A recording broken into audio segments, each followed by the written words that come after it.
I'm Michael Fidone. I think I have probably one of the hardest jobs of anybody speaking here tonight, because I'm going to introduce my law partner of 25 years, Bill Singer.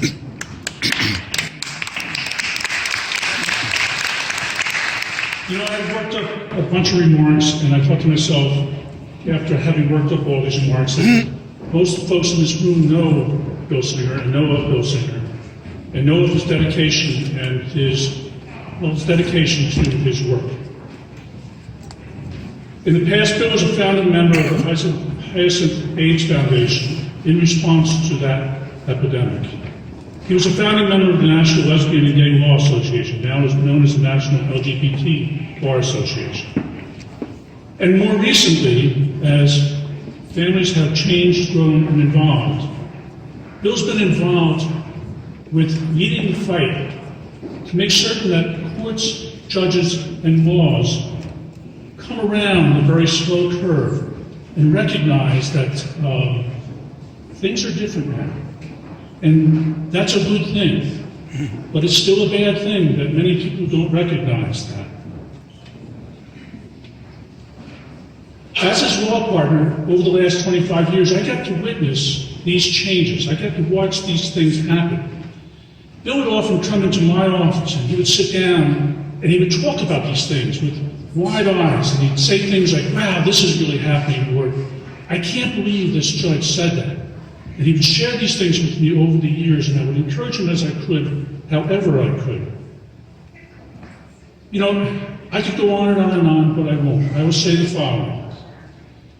There's no doubt that there's anybody in this room who is more devoted, who serves or fights any harder, any longer, and with any more energy, strength, and resolve than does Bill Singer.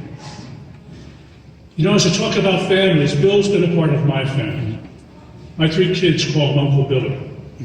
That's how long they've known him. And each time every one of my kids were born, Uncle Billy would be excited, particularly the last one, it's girls. You got a girl. What do you see with that? How that works out. You know, I have been fortunate enough to be his partner. It's been a huge blessing for me. And I cannot tell you how happy and proud I am to introduce to you my mentor, my law partner, my friend, and my brother, Bill Singer.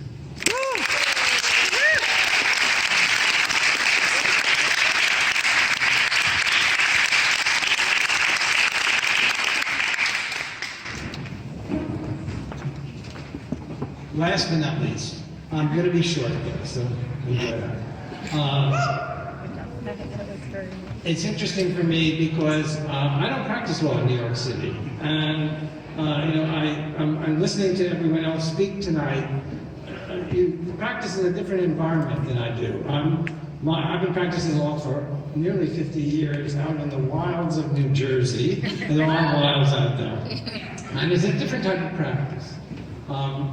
So I really want to thank the Guild tonight for recognizing the years of my work, for Andy and Susan Howard, and all you other courageous attorneys and staff at the New York chapter of the Guild. And I thank you, all my colleagues who are attending here tonight, and my friends, including my law partner Michael, and my high school mentor, junior English teacher, Irene Gilman.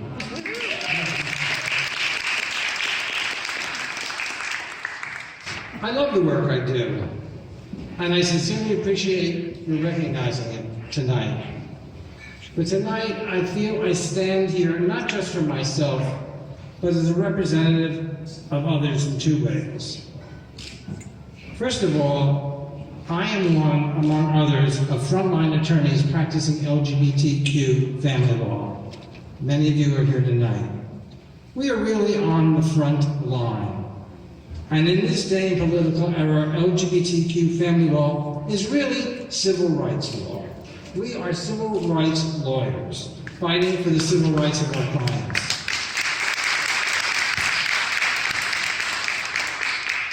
We frontline attorneys are the first ones people turn to when facing a problem or navigating through the laws of a complex, evolving society.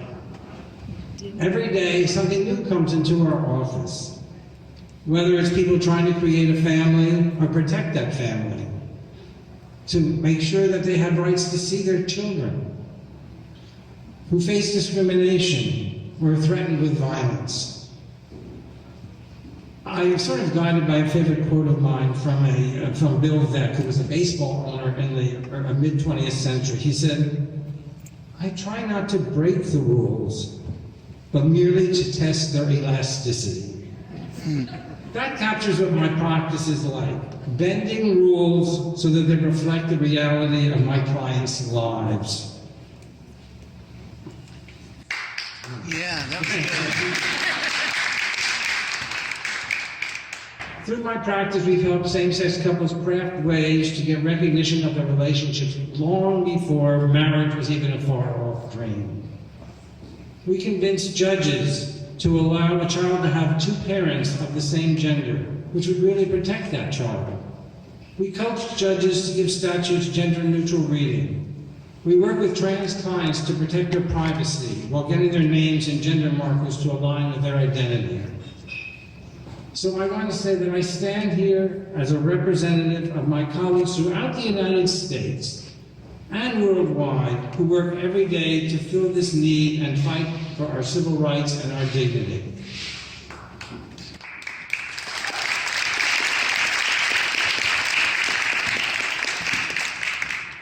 Secondly, I'm standing in the place of my friends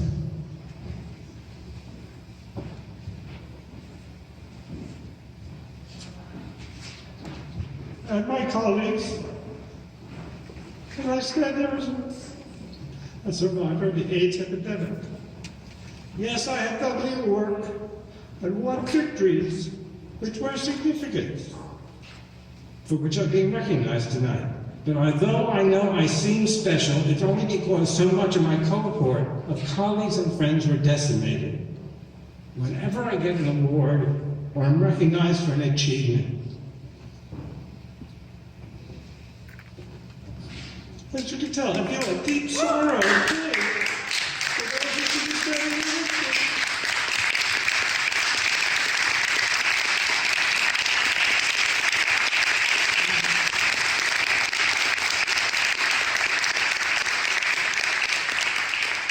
So I stand here as a representative for my fallen comrades.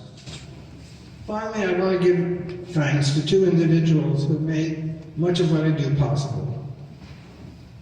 First, thank you to Betty Rieur. Yeah, Betty! The director of the NJ Rieur LGBT Fund, which underwrites so much of the work I do. The fund pays for all of the out-of-pocket expenses my office incurs in pro bono representation of trans individuals, aligning name and gender markers. At any time, we're doing more than a dozen of these in our office. And the Rieur Fund has also supported the work I do worldwide, linking LGBT frontline family lawyers, particularly in hostile and isolated regions. Thank you, Betty.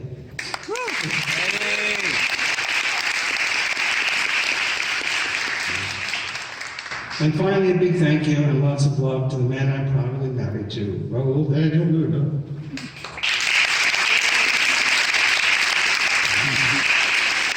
Fans love his tolerance for my many foibles and his support to keep me real and keep me motivated, continue my work. I love you, Dan. Thank you all.